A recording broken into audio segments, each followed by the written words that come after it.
A stormy night unites unlikely destinies, revealing secrets capable of shaking fortunes and changing lives forever.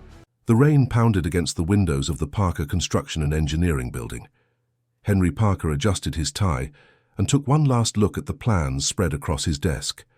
His eyes, tired after 12 uninterrupted hours of work, reflected the cold light of the office lamps. Outside, Portland painted itself on a dark canvas, speckled with relentless droplets.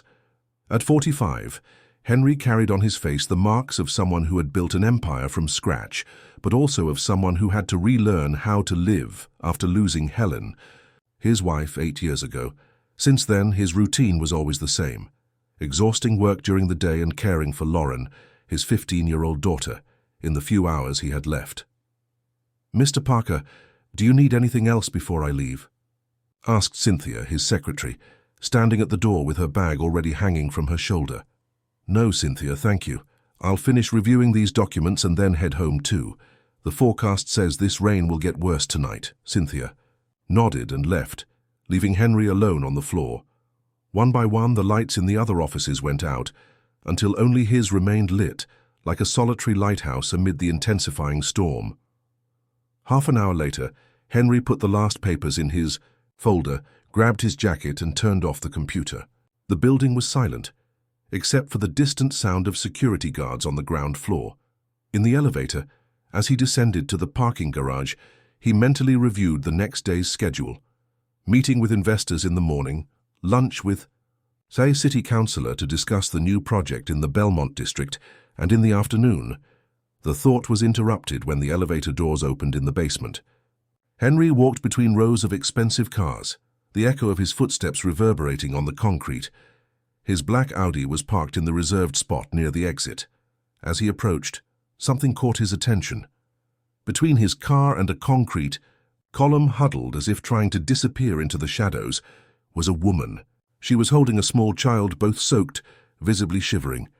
The woman raised her eyes when she noticed his presence, and Henry felt a shiver run down his spine. There was something in those eyes: fear, desperation, and a fierce determination. "What are you doing here?" asked Henry, keeping a safe distance. "This is a private parking garage." The woman didn't respond immediately. She seemed to be assessing whether Henry represented a threat or a possibility of help. The girl in her arms, who couldn't have been more than 5 years old, let out a sneeze, breaking the tense silence. "We needed shelter," the woman finally spoke, her voice surprisingly firm despite the situation. "Just until the rain passes. We didn't want to bother anyone." Henry felt an internal conflict. The company's security rules were clear. Unauthorized people shouldn't be there. On the other hand, he couldn't ignore the desperate situation of that woman and child, both soaked and shivering from cold. "How did you get in here?" he asked, trying to maintain a neutral tone. "The garage door was opening for a car leaving. We came in without anyone noticing." She narrowed her eyes, as if expecting a negative reaction. "We'll leave right now if you want." As the woman struggled to her feet, holding the girl against her chest, Henry made a decision that would completely change the course of his life. "Wait," he said, raising his hand. "You can't leave in this downpour. I have a corporate apartment in the building's annex. You can spend the night there until we find a better solution tomorrow." The distrust in the woman's eyes was evident. "Why would you do this for us?" The question caught him by surprise. Why indeed? Perhaps it was the look of the girl, who vaguely reminded him of Lauren when she was younger. Or perhaps it was something deeper, an empathy born from his own struggles. "Because I've been in difficult situations too," he responded simply.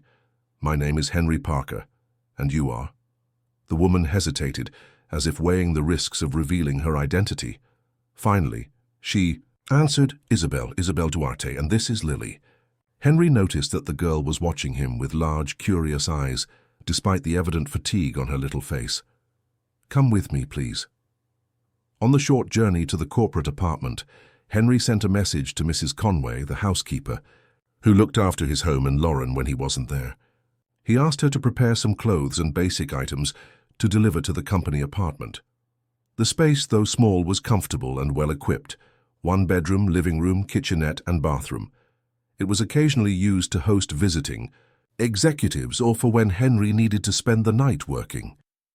You can use the towels in the bathroom to dry off, he indicated, turning on the heater. I'll have someone bring some clothes and food. There's hot water and tea in the kitchen.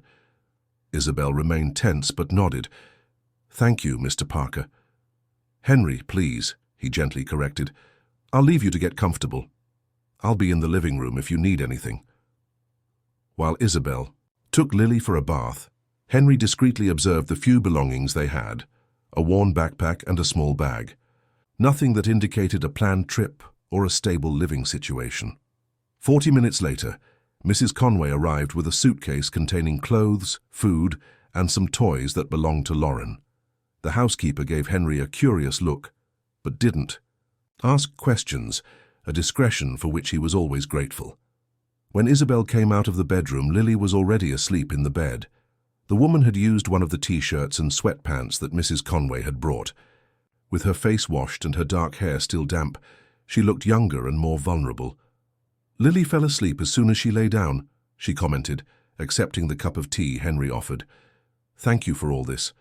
We'll leave early tomorrow. Morning. There's no need to rush, replied Henry, noticing how she avoided looking directly at the small security camera in the corner of the living room. May I ask where you're heading? Isabel's body visibly tensed.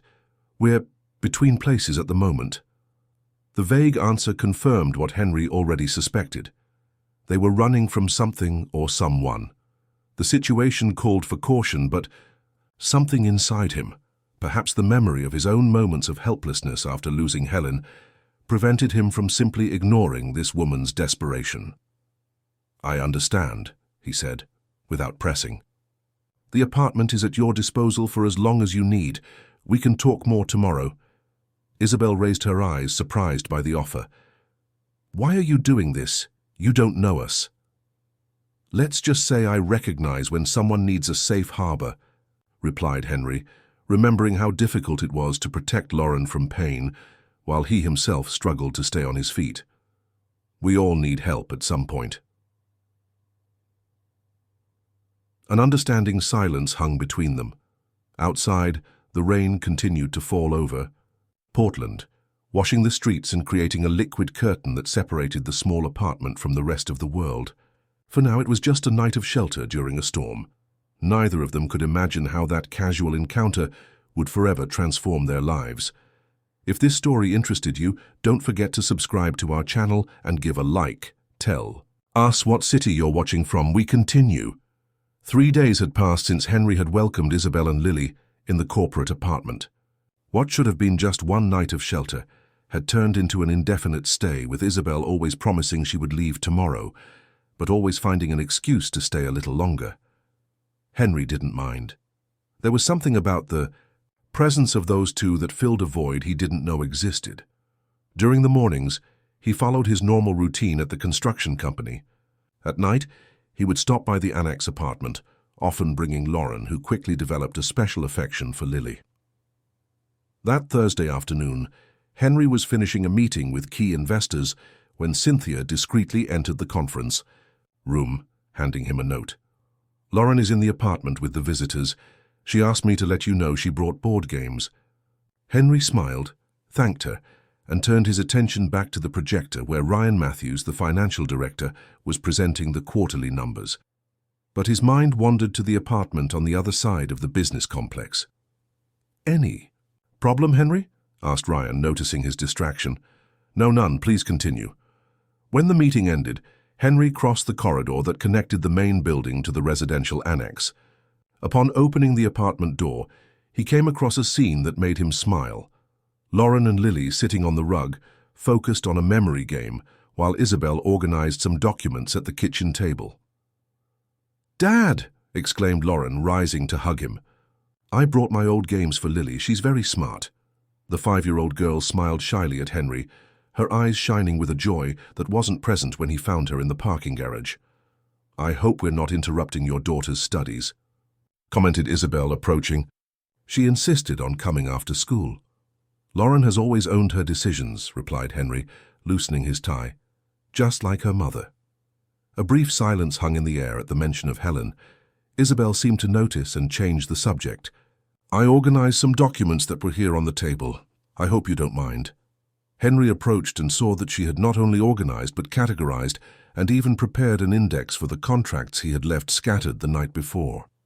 Do you have experience with corporate documents? He asked, impressed. Isabel averted her gaze. I've worked in corporate environments.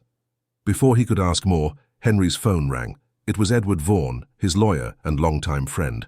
Henry, we need to talk, in person. Can you meet me at Bistro? Cafe in an hour. The seriousness in Edward's voice concerned him. Has something happened? I'd rather speak in person. It's about the contract with Horizon Group. The Horizon Group was one of the largest investors in Parker Construction, responsible for financing the company's current largest development, a mixed-use complex in downtown Portland. I'll be there, confirmed Henry, hanging up. Isabel was watching him with an expression he couldn't decipher. Problems at work? Nothing that can't be solved, he replied, trying to sound confident. Lauren, can you stay with Lily for a few more hours? I need to resolve an issue. Of course, Dad. We're having a lot of fun. While preparing to leave, Henry noticed something strange. The apartment curtains, which usually remained open to enjoy the city view, were completely closed. He also noticed that Isabel avoided staying near windows and positioned herself to never be directly visible to the security cameras. At Bistro Cafe, Edward was already waiting at a discreet table at the back of the establishment. His demeanor was grave. The Horizon Group is considering suspending the contract, announced Edward without preamble as soon as Henry sat down. What? Why? We're meeting all deadlines and specifications. Edward lowered his voice. It's not about the project itself. It's about you, Henry. About me. Rumors have reached the Horizon Board about a personal situation of yours. Something involving a woman and a child who are supposedly staying in company property. Henry felt a chill down his spine. How had that information leaked? Only Cynthia, Mrs. Conway, and the security personnel knew about Isabel and Lily. They're just acquaintances going through difficulties, he explained, trying to stay calm. What does that have to do with business? Edward sighed. Apparently there's more to this story. Yesterday, a journalist from the Portland Post contacted Horizon Group's PR department asking about possible irregularities at the construction company. He mentioned that you might be covering for someone. That's absurd. It may be, but the market functions based on perceptions, Henry. You know that better than anyone. Edward took a sip of coffee. Who is this woman? Henry hesitated. Her name is Isabel Duarte. I found her with her daughter during last week's storm, seeking shelter in the company's parking garage. I offered the corporate apartment temporarily. And did you know this woman before? No. Edward studied him for a moment. Henry, how long have we been friends? 20 years. I know when you're hiding something from me. I'm not hiding anything, it's just... Henry paused, organizing his thoughts. There's something strange about her. She avoids cameras, keeps the curtains closed, receives calls she never answers. But I can't simply evict them. The girl, Lily, reminds me of Lauren when she was little. Edward sighed. Your empathy has always been your weakness and your greatest strength, my friend. But be careful. If the contract with Horizon Group is suspended, the entire company will suffer. When he returned to the corporate apartment hours later, Henry found Lauren sleeping on the couch. Lily and Isabel were nowhere in sight. A flash of panic hit him. Had they left? But soon he heard soft voices coming from the bedroom. He approached the half-open door quietly. Isabel was sitting on the edge of the bed, singing a lullaby to Lily. The melody was sweet, but there was a deep sadness in her voice that made Henry stop, not wanting to interrupt that intimate moment. Mommy, when are we going back home? Asked Lily in a sleepy voice. There was a pause. We can't go back home right now, my love. Because of the bad man? Another silence. Yes, sweetheart. But don't worry. We're safe here. I like Mr. Henry. He's kind, like Grandpa was. Yes. He is kind, agreed Isabel, her voice softening. Now sleep. Henry quietly backed away, disturbed by what he had heard. Who could the bad man be? Who was Isabel running from? In the living room, Lauren woke up as he arrived. "Dad, are you okay? You look worried."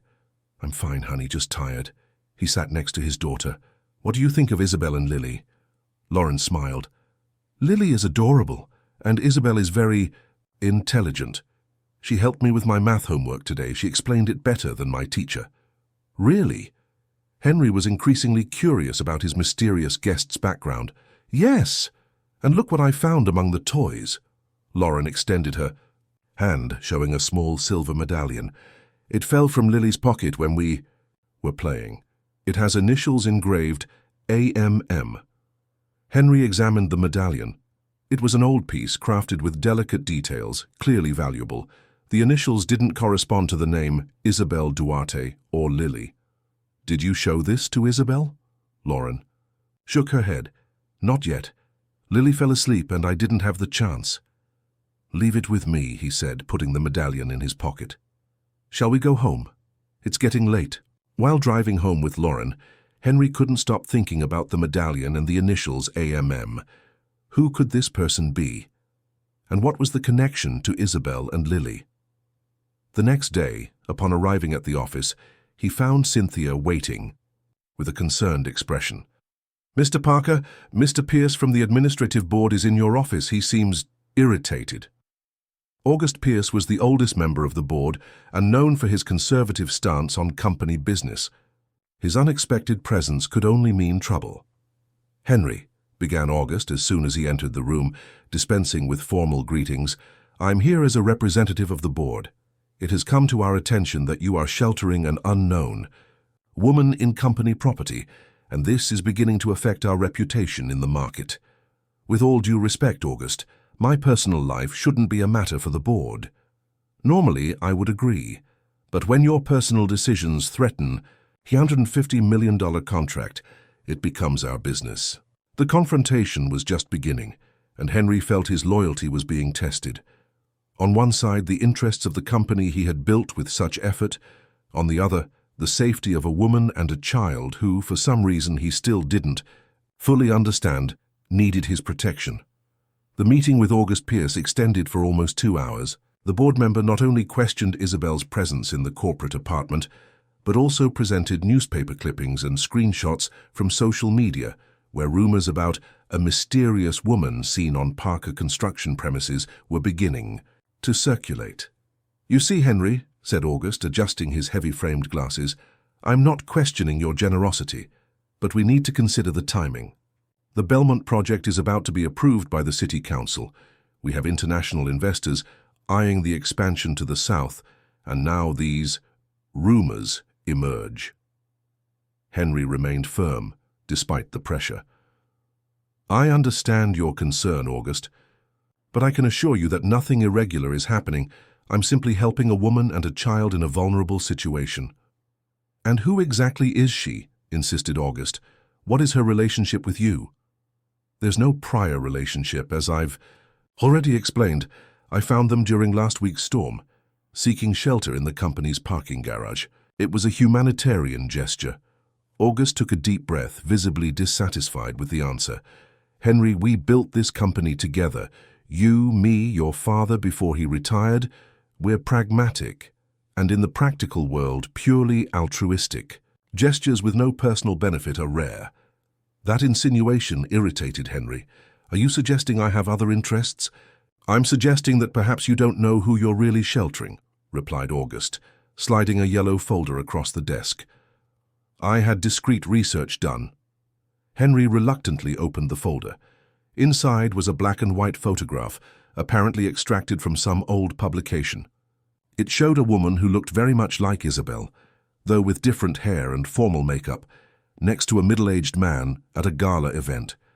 The caption read, "Marcus Montgomery and companion at the inauguration of the Montgomery Media Complex, 2019. Marcus Montgomery. Henry frowned. The name was familiar to any minimally informed American. Montgomery was the owner of one of the country's largest media conglomerates, with TV stations, radio networks, newspapers, and digital platforms. He was also known for his involvement in political scandals, and for using his media empire to influence government decisions. Apparently your guest has interesting connections, commented August with a humorless smile. The question is, why would she be hiding here? And more importantly, why would Marcus Montgomery be looking for her? He's looking for her. How do you know that? August shifted uncomfortably in his chair. I have contacts at Montgomery Media. There have been discreet inquiries about a woman matching her description, supposedly seen in Portland. Henry felt a weight in his stomach. The conversation he had overheard between Isabel and Lily made more sense now. Was the bad man Marcus Montgomery? I can't simply evict them, August. I'm not asking for that, replied the board member, rising. I'm asking you to find out who she really is and what's happening before it irreversibly affects the company. After August left, Henry remained in his office looking at the photograph. His mind was working quickly, connecting dots. The medallion with the initials AMM, the woman in the photo next to Marcus Montgomery, Isabel's evasive behavior, the unanswered calls.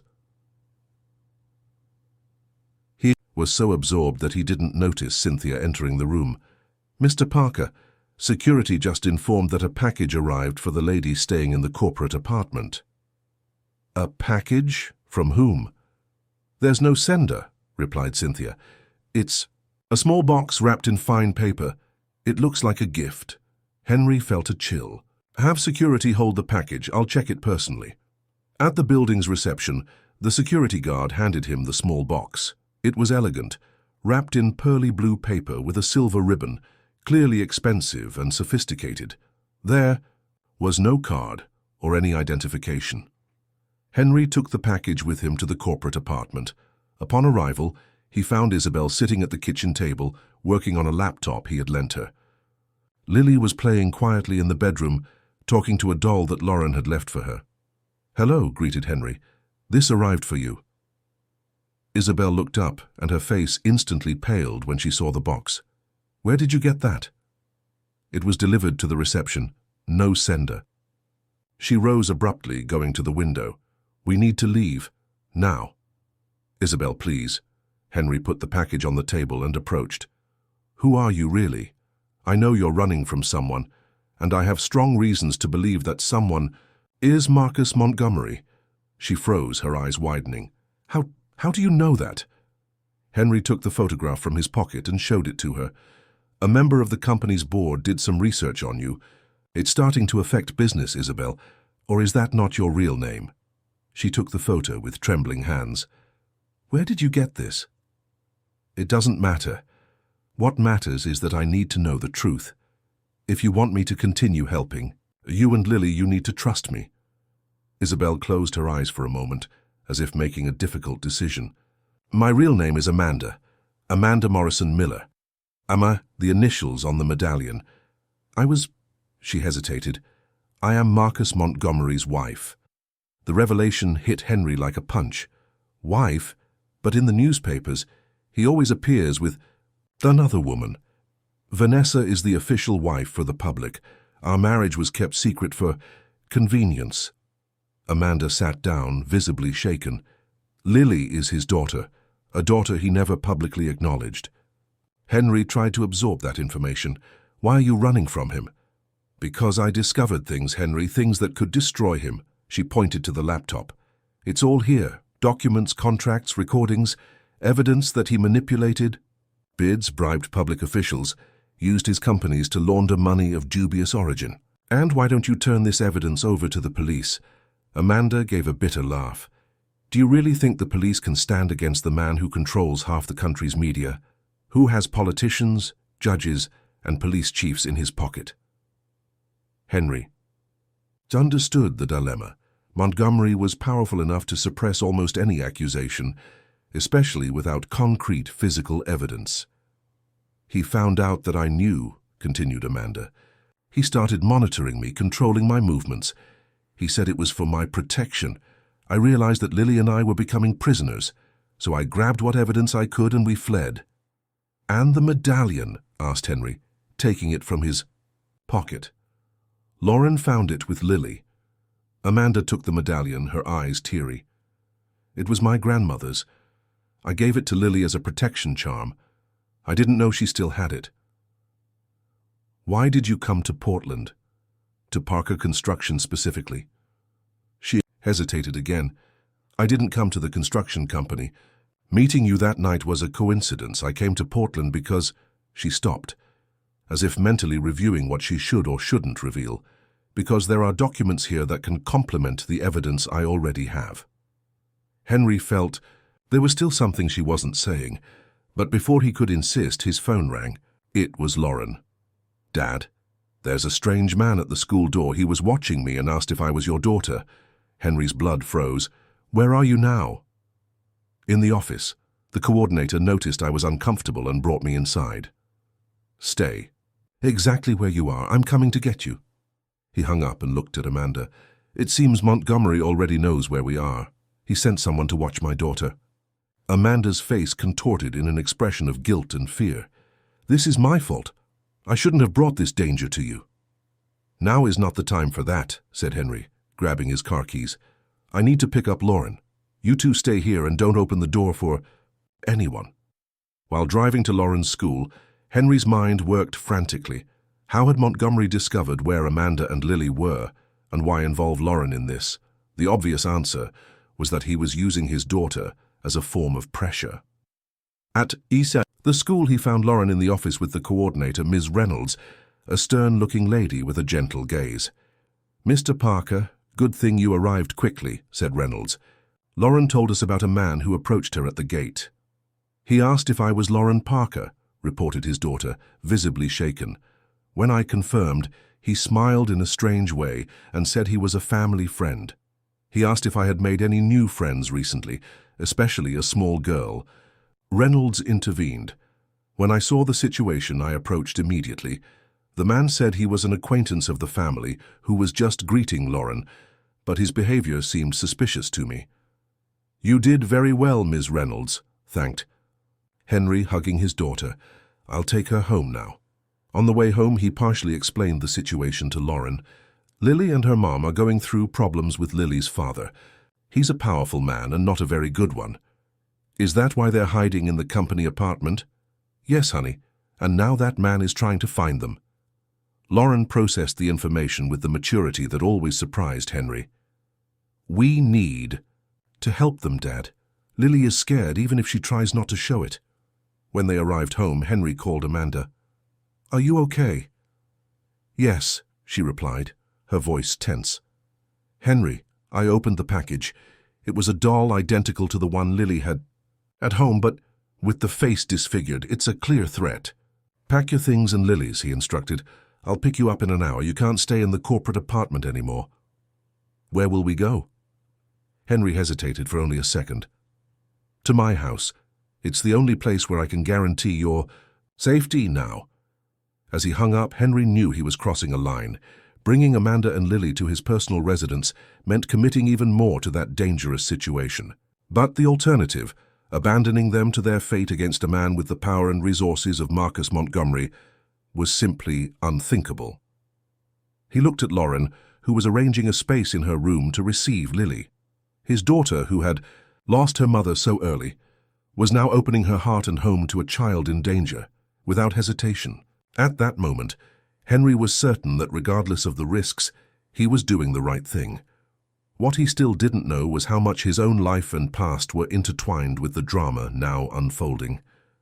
The connections between Parker Construction and the Montgomery Empire were deeper and older than he could imagine, and they were about to emerge from the shadows. Henry Parker's mansion, located in the Green Hills neighborhood, was a modern building with clean lines and large windows, surrounded by a meticulously maintained garden. Despite its luxury, it maintained a welcoming atmosphere, a reflection of Helen's choices, who had supervised every detail of the decoration before she passed away. As he guided Amanda and Lily through the corridors of the house, Henry noticed how the woman carefully observed each room, each door, each window, not with admiration, but evaluating escape routes, vulnerable points. The security system was recently updated, he explained, trying to reassure her.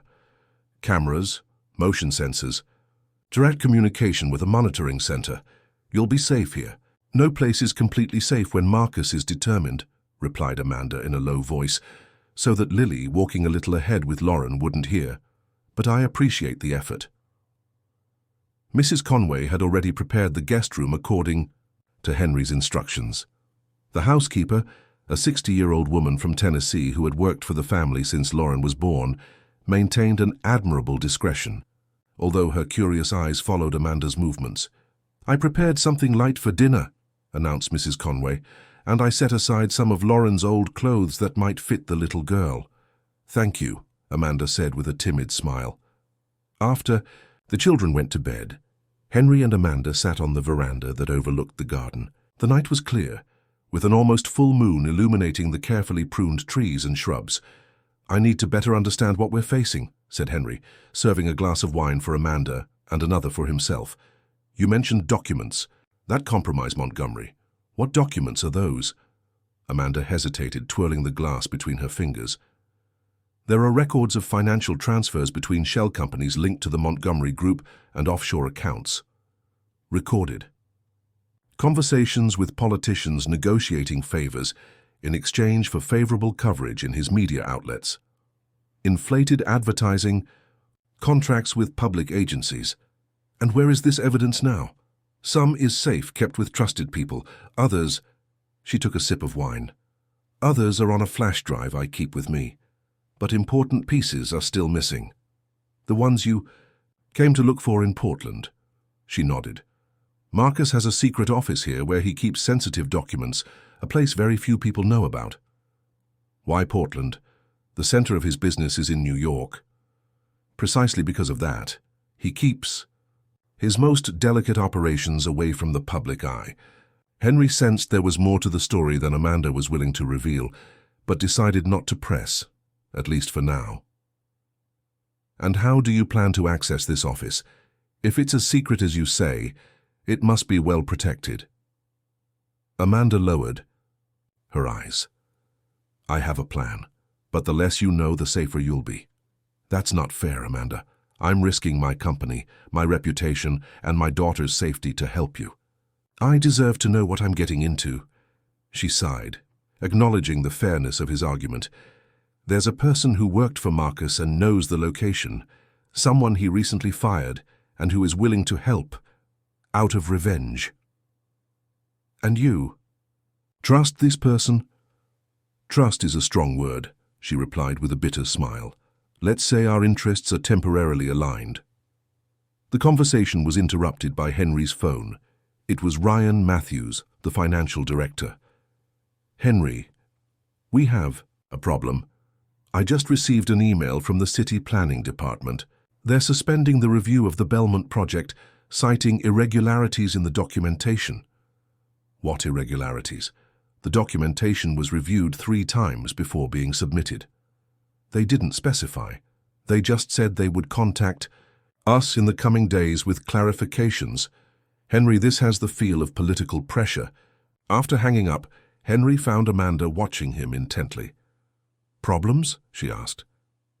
"Someone is interfering with the approval of our biggest current project." He gave a long sigh. "It seems your husband has already started using his influence." "Ex-husband," corrected Amanda. "And yes, that's his modus operandi. Attack the business first, financially destabilize, create pressure." "What comes next?" "Social isolation. He'll make your friends, business partners, even employees start to distance themselves. Insinuations, rumors, small lies that grow like snowballs."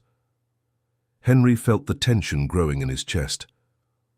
"Why doesn't he simply report you to the police? If he has that much power, wouldn't it be easier?" Amanda gave a humorless laugh. "Because he can't draw attention to what I'm exposing. An official investigation, even if manipulated, would risk exposing things he doesn't want exposed. It's easier to discredit me, intimidate me, or worse."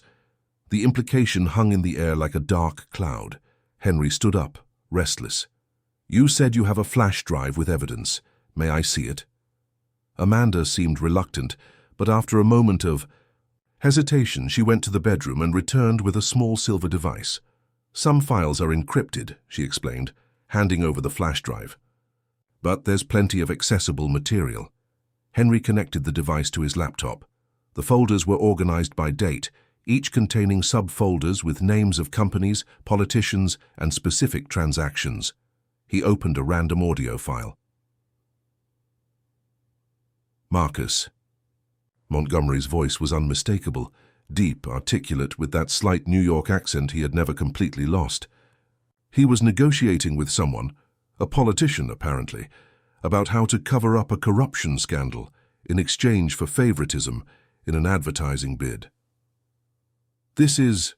Henry stopped, impressed by the audacity of the conversation. Just the tip of the iceberg, completed Amanda. There's much more: contracts, emails, compromising photographs. As he navigated through the files, Henry felt a chill when opening a folder labeled Parker. Inside were documents from his own construction company, contracts, financial spreadsheets, feasibility studies for projects. However, the most disturbing was a subfolder called Helen. "What is this?" he asked, his voice trembling. "Why is there a folder with my wife's name here?" Amanda paled. "I didn't know about that folder. The flash drive contained many files when I took it. I didn't have time to check everything." Henry opened the folder. Inside were medical reports, prescriptions, and a long exchange of emails. Between Marcus Montgomery and someone identified only as Dr. S., the emails discussed Helen's treatment, mentioning experimental medications and unconventional procedures. "What does this mean?" asked Henry, his voice barely controlled. "What connection did Montgomery have with my wife?" Amanda seemed genuinely surprised. "I don't know, Henry. I swear I didn't know about this." Helen had undergone a long treatment against an aggressive cancer. After years of fighting, she had succumbed to the disease, leaving Henry devastated and with a small daughter to raise. The idea that Marcus Montgomery had somehow been involved in this part of his life was deeply disturbing. Before he could investigate further, the house security system issued an alert. Someone was at the main entrance. Henry quickly accessed the security monitor. A well-dressed man waited at the gate, looking directly at the camera as if he knew exactly where it was positioned. "Who is it?" asked Amanda, approaching cautiously. "I don't recognize him," replied Henry, activating the intercom. "Yes? Mr. Parker, good evening. My name is Oliver Brady, assistant to Mr. Marcus Montgomery. I'd like to talk about a matter of mutual interest." Henry felt Amanda stiffen beside him. "Don't open it," she whispered. "He's dangerous. He's Marcus's right-hand man for delicate matters." "Mr. Brady, it's almost 11 at night. This is not an appropriate time for business visits." "Certainly, Mr. Parker. I apologize for the hour. However, I believe you'll want to hear what I have to say. It's about the Belmont project, and about other family matters." The veiled mention of family matters made Henry's blood boil. It was a clear threat. "We can talk tomorrow in my office during business hours." "As you prefer, Mr. Parker. Just a friendly piece of advice. Some decisions shouldn't be postponed. Mr. Montgomery is a patient man, but his patience has limits." Oliver smiled at the camera. "Have a good night, and give my regards to Mrs. Montgomery and little Lily." After Oliver's departure, Henry reinforced the security system and checked that all entrances were properly protected. "He knows we're here," said Amanda, pale. "We need to leave." "No," replied Henry firmly. "That's exactly what he wants. For you to feel cornered, to keep running. Here at least we have protection, a security system, trusted people. You don't understand who you're dealing with, Henry." "Maybe not, but I understand that I can't abandon you and Lily now." He hesitated, looking at the laptop where the Helen folder was still open. "Besides, now I have my own questions for Marcus Montgomery." The next morning, Henry was preparing to go to the office when Cynthia called, her voice tense. "Mr. Parker, the company's security system registered unauthorized access attempts during the night. To which areas?" "The file server and your personal office. The cameras captured a man, but he was wearing a surgical mask and cap. Security is reviewing the footage now." "Did anyone manage to get in?" "Not into the computers, but we found signs that someone went through the physical files in the storage room. Those old files from before digitization. Henry felt a weight in his stomach. The physical files contained documents from when his father ran the company, including abandoned projects, dissolved partnerships, and terminated contracts. Why would anyone be interested in them now? Don't touch anything. I'll check personally. Aziel. He hung up. He found Amanda standing in the kitchen doorway watching him. Problems at the company? She asked. Someone tried to access old files, paper files. Amanda's face showed an expression that mixed concern and something else. Recognition, perhaps? What kind of files? Old documents from my father's time. Why do you ask? She hesitated. Henry, there's something I need to tell you. Something I should have said before, but I was afraid of how you would react. At that moment, Lauren entered the kitchen, followed by Lily, both in pajamas, chatting animatedly about a computer game. We'll talk later, said Amanda, forcing a smile for the girls. It's important. During breakfast, Henry observed the interaction between the four people at the table. Lauren and Lily, so different in age and experiences, seemed to have developed an instant connection, almost like sisters. Mrs. Conway, initially reserved with Amanda, now talked with her about recipes and herbs from the garden, and Amanda, for the first time since he had met her, seemed almost relaxed, smiling as Lily told an elaborate story about a dream she had. It looked like a family. The realization hit him like an unexpected wave. In just a few days, those two strangers had integrated into his and Lauren's lives in a way that seemed natural. But the moment of peace was brief. As he prepared to leave, he received a message from Edward Vaughan. Henry, Horizon Group officially cancelled the contract.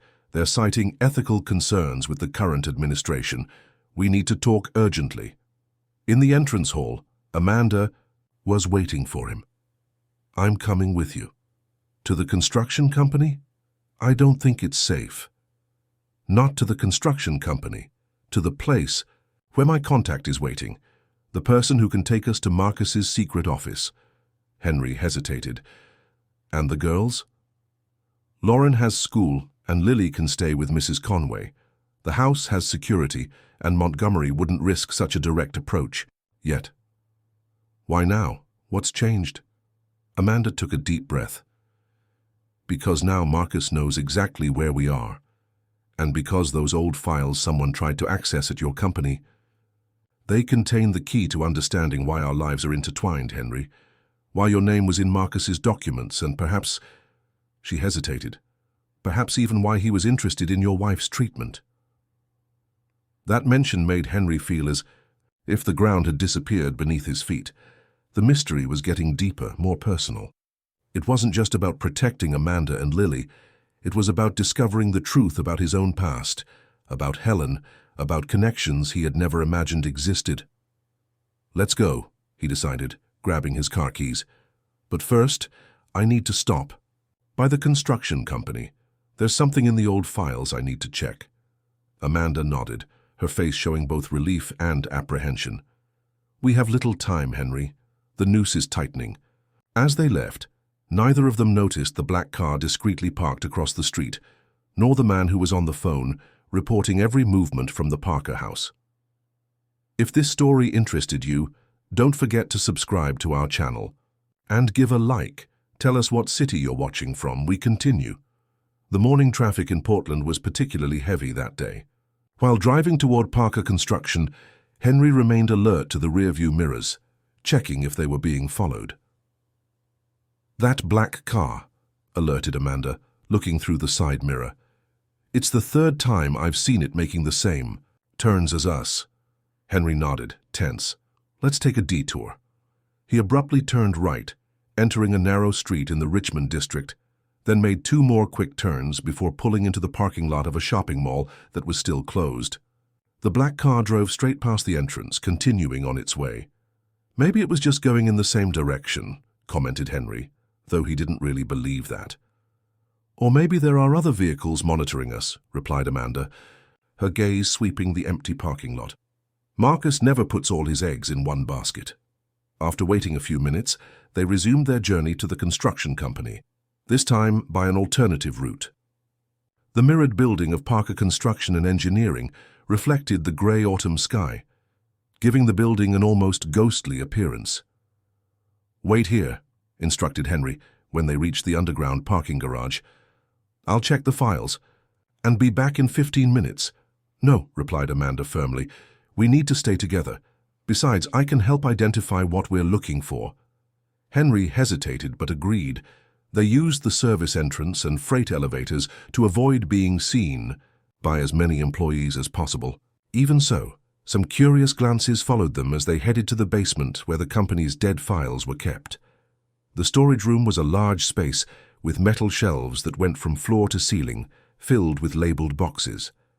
The air smelled of old paper and dust, and the fluorescent lights occasionally flickered, creating an almost claustrophobic atmosphere.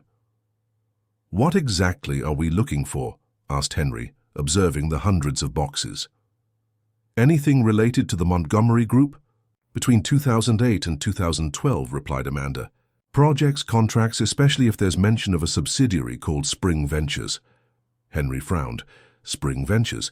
Never heard of it. It was a shell company that Marcus used for less transparent operations.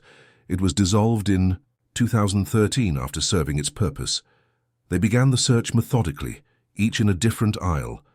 After almost half an hour of searching, Henry found a dusty box with the label "Cancelled Projects, 2010-2011.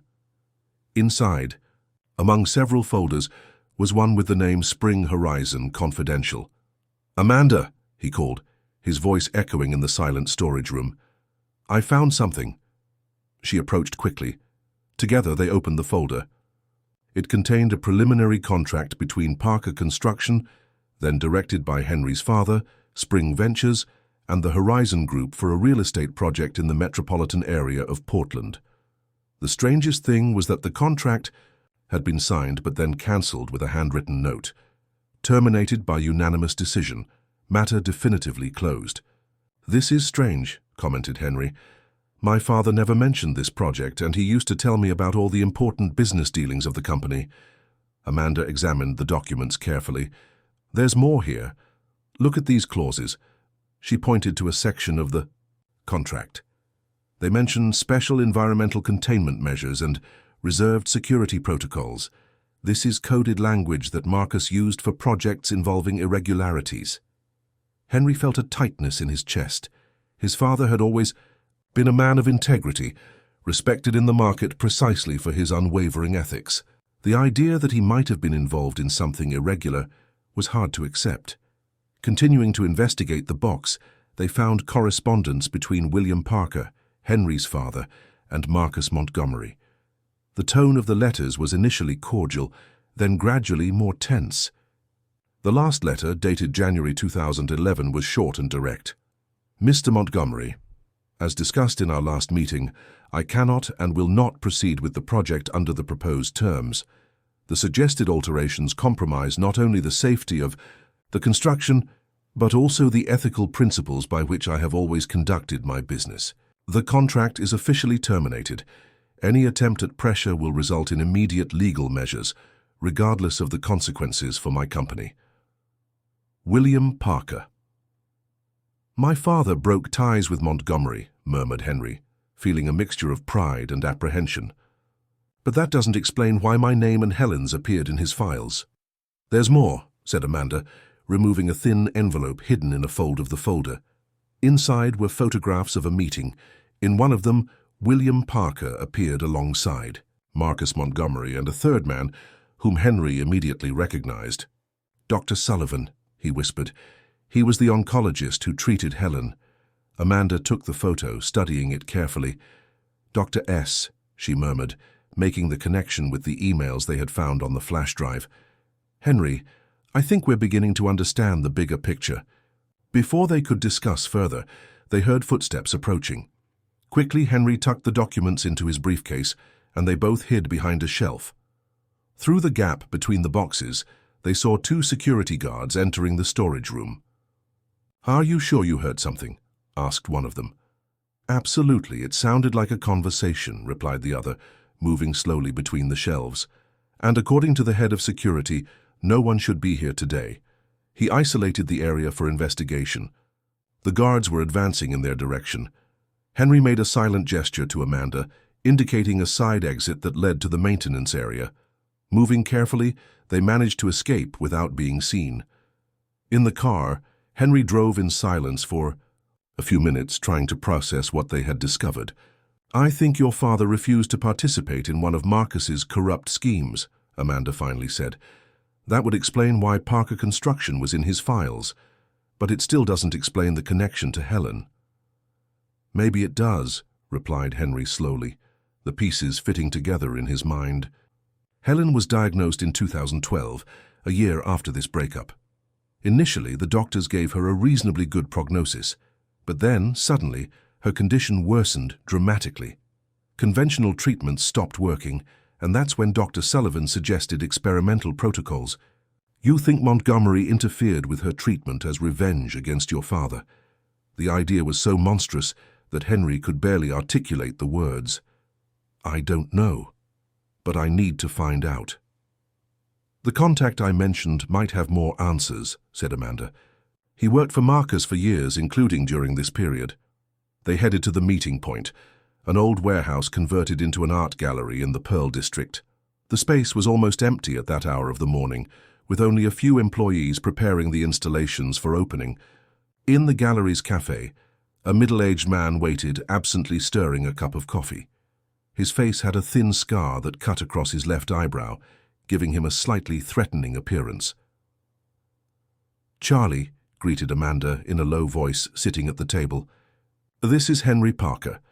The man studied Henry with shrewd eyes. "Finally meeting the great Henry Parker. I must say you've been a frequent subject in Montgomery's conversations lately." "Why?" asked Henry, feeling uncomfortable under Charlie's evaluating gaze.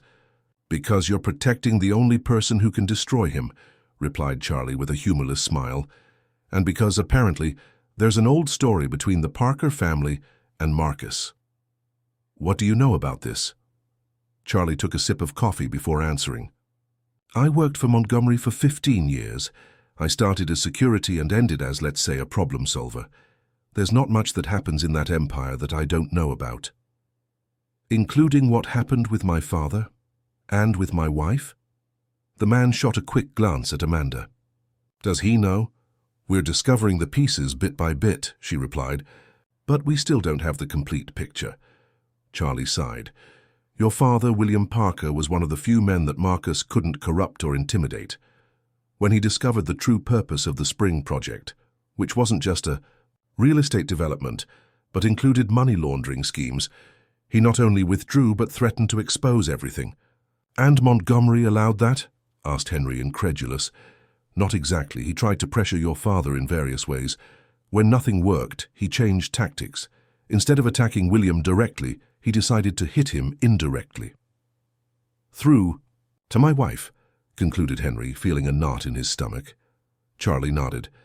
"Dr. Sullivan was more than just a doctor. He was a researcher secretly funded by Montgomery, developing experimental treatments. Some patients improved dramatically. Others—" He left the sentence incomplete, but the implication was clear.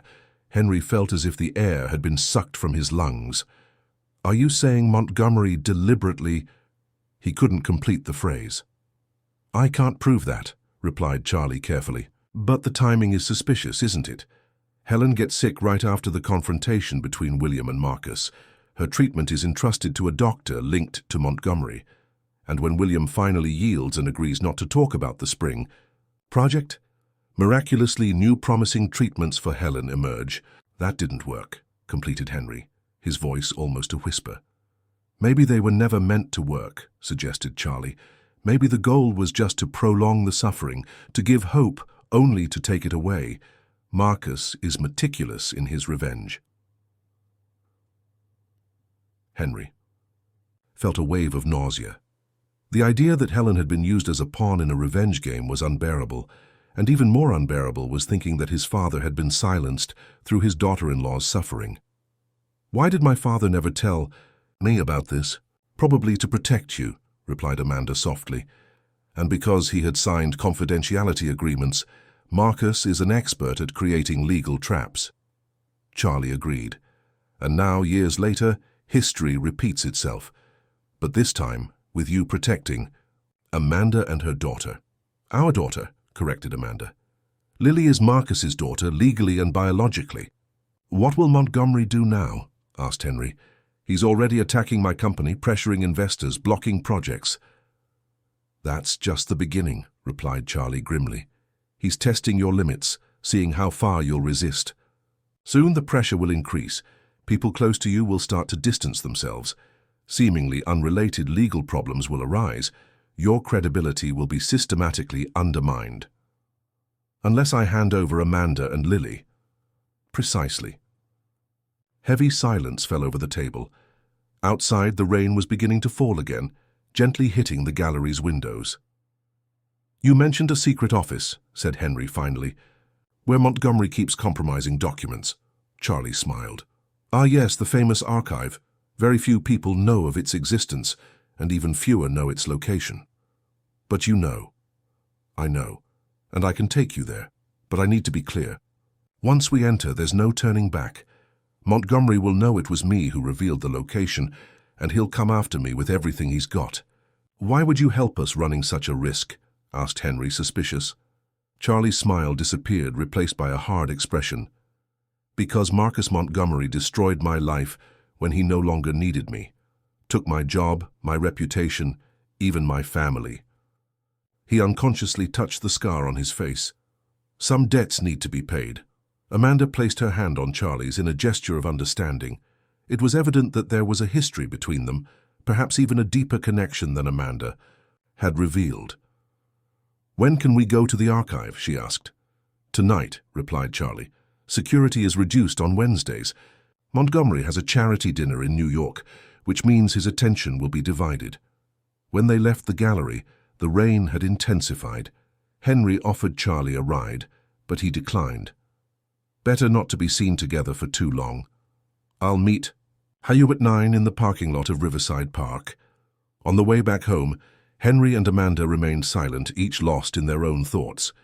The revelation about Montgomery's possible involvement in Helen's fate had deeply shaken Henry. Years of mourning, of unanswered questions, of guilt for not having been able to save her, all now being re-examined under a new and terrible light. I'm sorry, Henry, Amanda finally said, breaking the silence. If I had known before, maybe I could have done something. You're not responsible for your ex-husband's crimes. No, but I lived by his side for years. I saw signs, ignored evidence, accepted explanations I knew were lies. She looked out the window, observing the city blurred by rain. In a way, my silence makes me complicit. Is that why you're fighting now? To redeem yourself? I'm fighting for my daughter, she replied firmly, so that Lily never grows up in her father's shadow carrying his sins. And I'm fighting because finally I had the courage to do what's right. When they arrived home, they found Lauren already back from school, doing homework in the living room with Lily sitting next to her, coloring a book. The domestic scene, so normal and peaceful, contrasted dramatically with the dark revelations of that day. Mrs. Conway approached, speaking in a low voice. A young man delivered this earlier. She extended a simple envelope, without marks or address. Inside was just a card with a typed message. Helen's story doesn't need to be repeated. Make the right choice. Tomorrow is the deadline. There was no signature, but the threat was clear. Montgomery was elevating the game to a new level. What will we do? Asked Amanda, after reading the card over Henry's shoulder. We're going to the archive tonight, he replied, a new fire in his eyes. Whatever the truth is, it's time to bring it to light, not just for you and Lily, but also for Helen and for my father. As they prepared for the confrontation that would come, Henry knew they were about to cross a point of no return. Years of secrets, lies, and abusive power were about to be challenged. The question that remained was, who would emerge victorious from this clash? Night was falling over Portland when Henry and Amanda arrived at the Riverside Park parking lot. The rain had given a respite, but the air remained humid and heavy, charged with tension like the prelude to a storm. They had taken all possible precautions. Lauren and Lily were at Mrs. Conway's house, a small country property on the outskirts. of the city that very few people knew about. 2 trusted security guards accompanied them, with clear instructions on what to do if Henry and Amanda didn't return by dawn. "Are you sure we can trust this, Charlie?" asked Henry, watching the nearly empty parking lot. "Not completely," admitted Amanda, "but our interests are aligned. He wants revenge against Marcus as much as we want justice." "Revenge and justice rarely walk together," commented Henry. Amanda faced him intensely. "After what we discovered about Helen, do you still believe that?" Before he could respond, headlights illuminated the interior of the car. A grey Honda Civic parked a few meters away. Charlie got out of the vehicle, looking cautiously around before approaching. "Ready?" he asked, without preambles. "What's the plan exactly?" questioned Henry. "The archive is in a commercial building in the West End district, disguised as an accounting office," explained Charlie. "The security is mainly electronic, cameras, motion sensors, alarms. I know the codes and have an access card, but we need to be quick. If Montgomery discovers the invasion, we'll have at most 20 minutes before private security arrives." "And what exactly are we looking for?" asked Henry. "All documents related to the Spring Project, to Dr. Sullivan, and to Helen's treatment," replied Amanda. "Besides the financial records that prove Marcus's illegal operations, with this we can not only expose him, but also have bargaining power for our safety." They left Henry's car in the parking lot and followed in Charlie's vehicle. During the journey, he explained more details. "The archive is organized by projects and dates. The most sensitive documents are in a safe inside the main room. The combination changes weekly, but I have this week's." "How did you get that if you no longer work for Montgomery?" asked Henry, suspicious. Charlie exchanged a quick glance with Amanda through the rearview mirror. "I have my methods, and contacts who are still loyal to me, not to him." The building was a modern 6-story construction with a discreet and elegant facade. At that hour, most offices were already closed, with only a few windows still lit. "The archive is on the 5th floor, informed Charlie as they entered through the underground parking. "We'll use the service stairs, fewer cameras." The plan worked without hitches until they reached the 5th floor. Charlie used his card to access a side corridor, then typed a code on an apparently common door with a sign that said, "Auditor Accounting."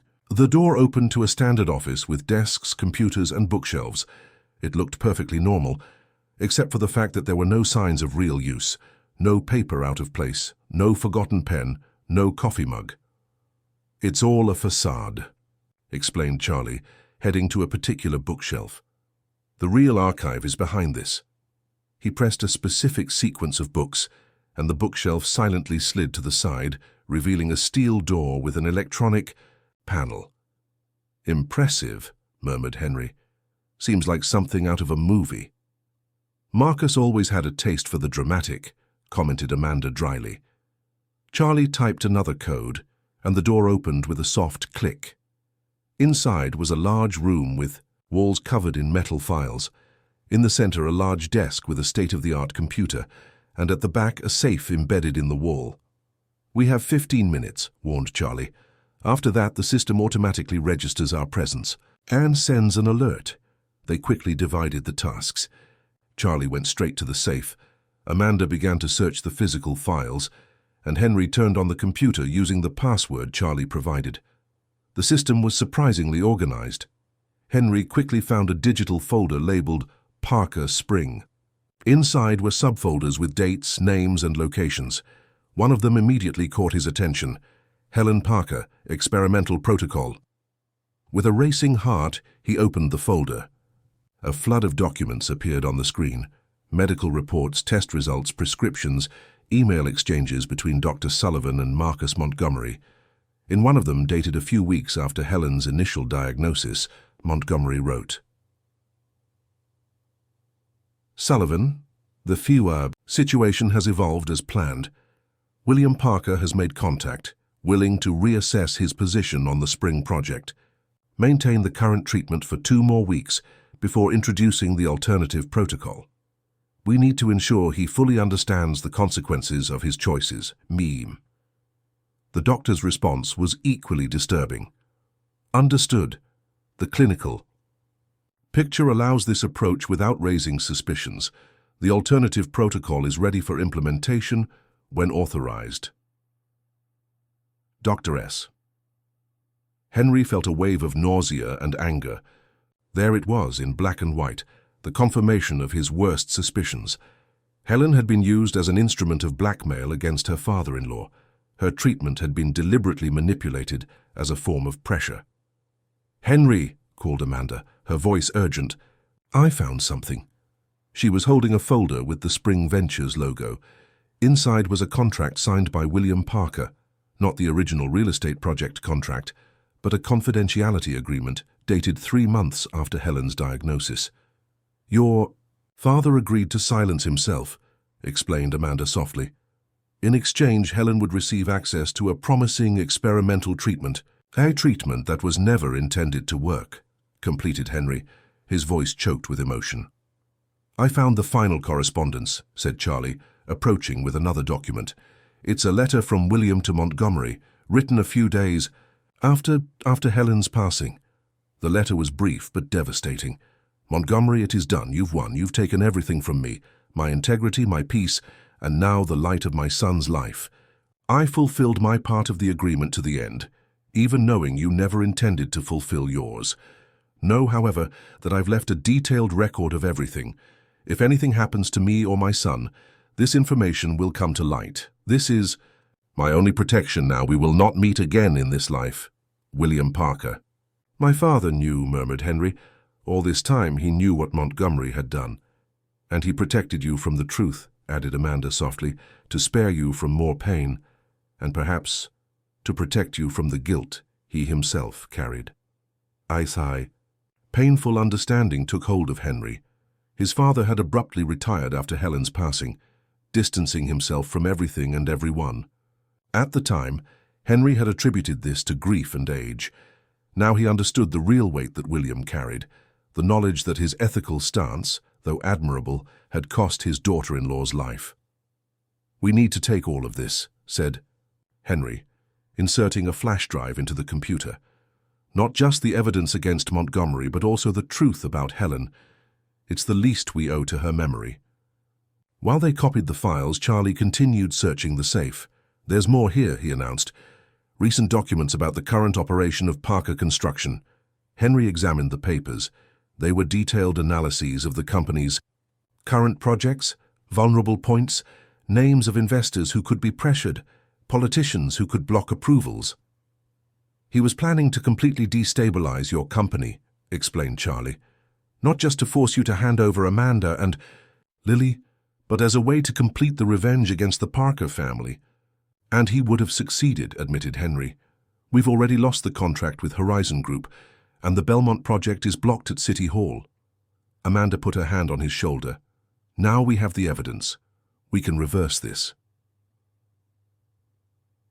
The computer emitted a beep, indicating that the copy of the files was complete.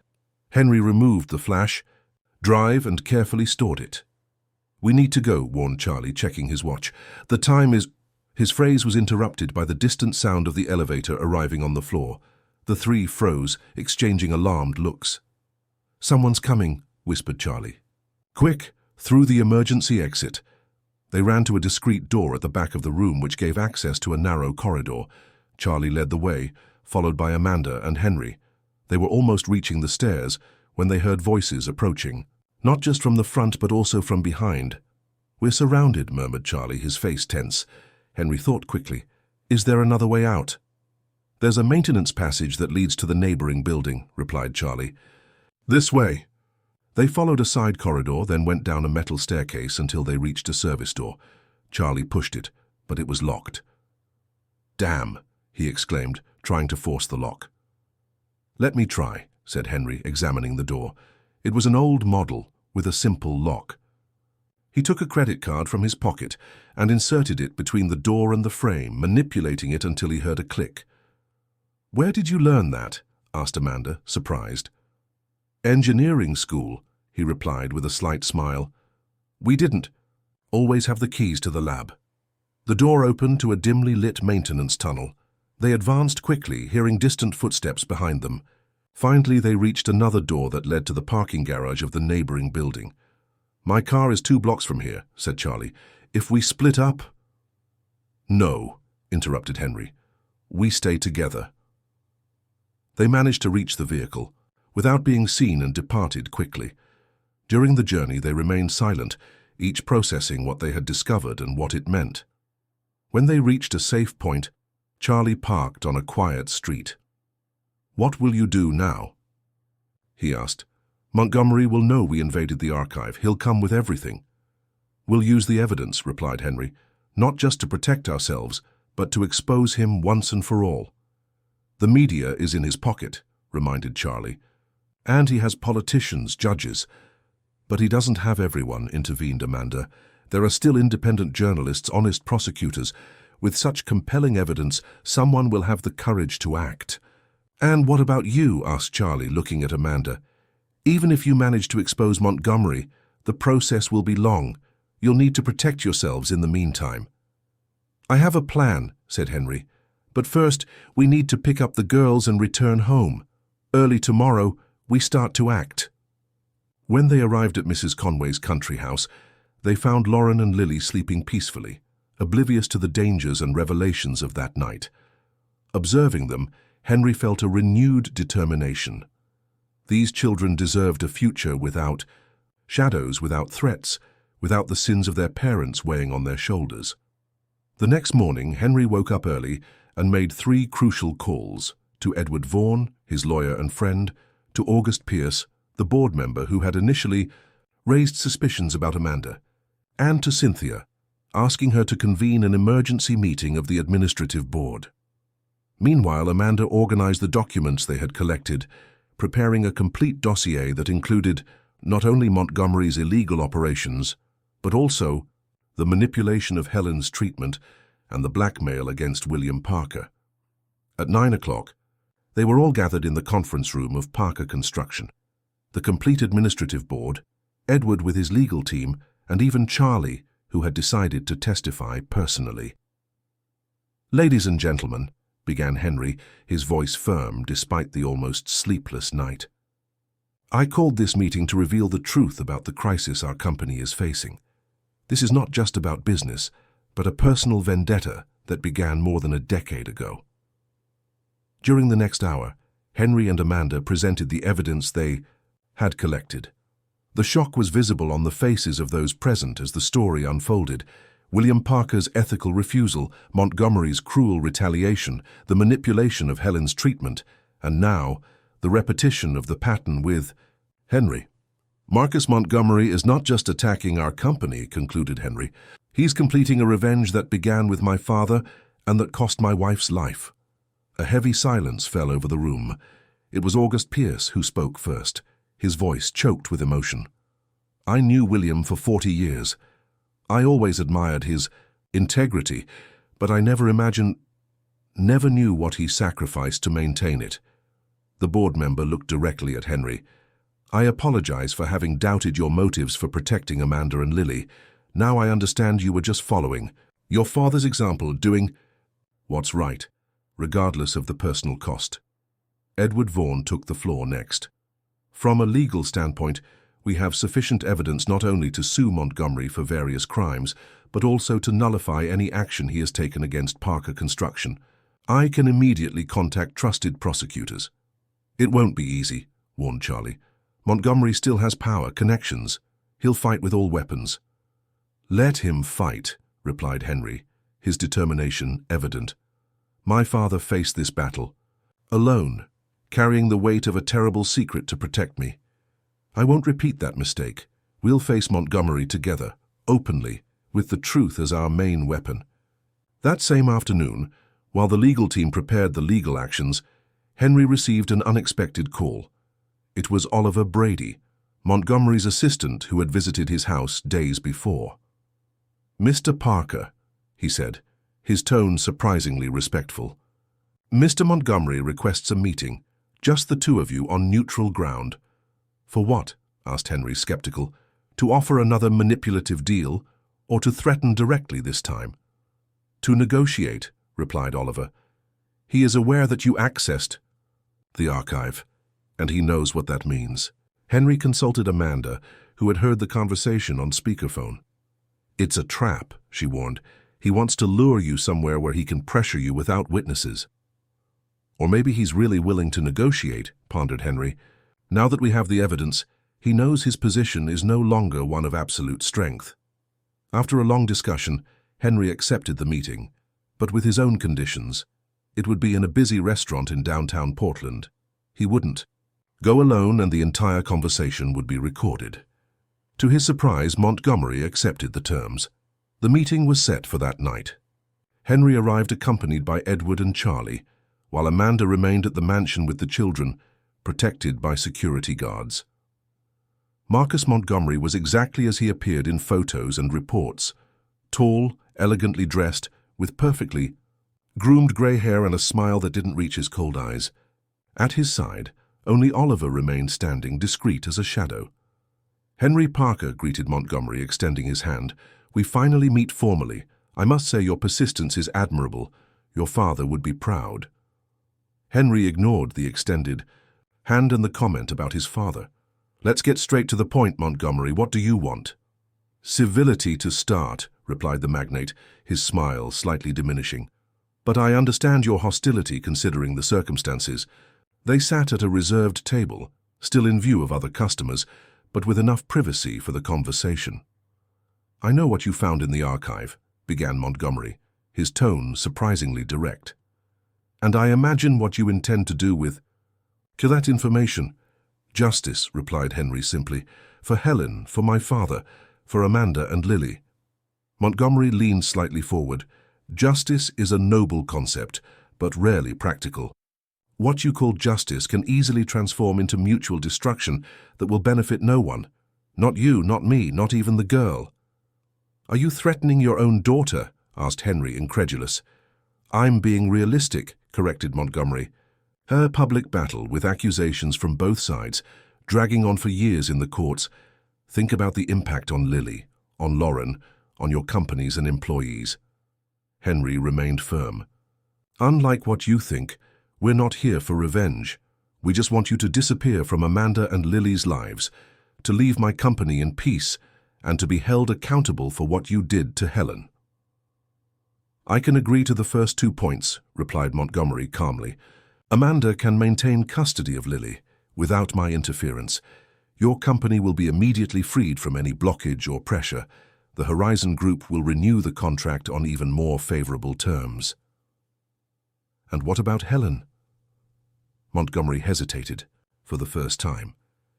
"The past cannot be changed, Henry. What happened to your wife was regrettable, a product of complex circumstances and decisions made at another time, by another version of myself." "Are you trying to justify yourself?" asked Edward, intervening for the first time, his voice loaded with contempt. "I'm acknowledging reality," replied Montgomery. "Nothing we do now will bring Helen back, but we can prevent more lives from being destroyed." Henry studied the man in front of him. For years he had imagined Marcus Montgomery as a faceless monster, an almost mythical entity of power and evil. Now, seeing him in person, he realized he was just a man. Powerful, yes. Dangerous, certainly. But human, with all the vulnerabilities that implied. "Here's my counter-proposal," Henry finally said. "You will sign an agreement acknowledging your actions against my family and company. It won't be public unless you violate the terms. You will transfer a significant amount to a foundation in Helen's name, dedicated to legitimate research on cancer treatments. And finally, you will provide evidence against Dr. Sullivan so he can be properly prosecuted for medical negligence and unethical experimentation." Montgomery considered for a moment. "And in exchange, we won't pursue criminal charges against you. The evidence about your illegal financial operations will remain safeguarded as our insurance. Amanda will have exclusive custody of Lily, but you can financially contribute to her education through a fund administered by third parties." It was a proposal that balanced justice with practicality. It wasn't the complete victory that part of Henry desired, but it was a solution that would protect Amanda and Lily, honor Helen's memory, and allow everyone to move forward. After a long silence, Montgomery nodded. "We have a deal." The details were settled in the following days, with legal teams from both sides working on the specific terms. As promised, the Belmont project was unblocked at City Hall, and the Horizon Group not only renewed the contract, but expanded the partnership with Parker Construction. 2 weeks later, Henry visited the cemetery where Helen was buried. He brought fresh flowers and spent some time in silence, reflecting on everything he had discovered and the changes those revelations had brought to his life. "We achieved justice, my love," he said softly, "not in the way I imagined, but in a way that will allow healing, and I promise that the foundation in your name will help other people facing the same fight you did." Upon returning home, he found Amanda in the garden, watching Lily and Lauren playing with a new puppy they had adopted. "How are you?" she asked, when Henry sat beside her. "At peace, I think," he replied, "for the first time in a long time." Amanda smiled softly. "You know, when we met that rainy night, I thought it would just be temporary shelter. I never imagined that our lives were already connected in ways we didn't know," completed Henry, "that our pasts and futures were intertwined." "Exactly." They observed the girls in silence for a moment, Lauren now so protective of Lily, Lily finally smiling without reservations, without fear. "What happens now?" asked Amanda. "With us, I mean." Henry gently took her hand. "That depends on us. Not on the past, not on Montgomery, not on the circumstances that brought us together, just on us." Amanda intertwined her fingers with his. "I like that idea, of writing our own story, without shadows." That night, as the rain gently began to fall again over Portland, Henry reflected on the strange turns life takes. A casual encounter on a stormy night had unearthed painful secrets, but also opened the way for new possibilities. The shadows of the past hadn't completely disappeared, perhaps they never would, but now there was enough light to move forward. And as he watched Amanda asleep beside him and heard the peaceful breathing of Lauren and Lily in the rooms next door, Henry knew that, despite everything they had faced, or perhaps precisely because of it, they had finally found something precious. Not just justice or redemption, but the chance to build a new family, forged not by blood or convenience, but by the conscious choice to stay together, no matter what happened. Outside, the rain continued, washing the streets of Portland, just as those days of storm had washed away the past, revealing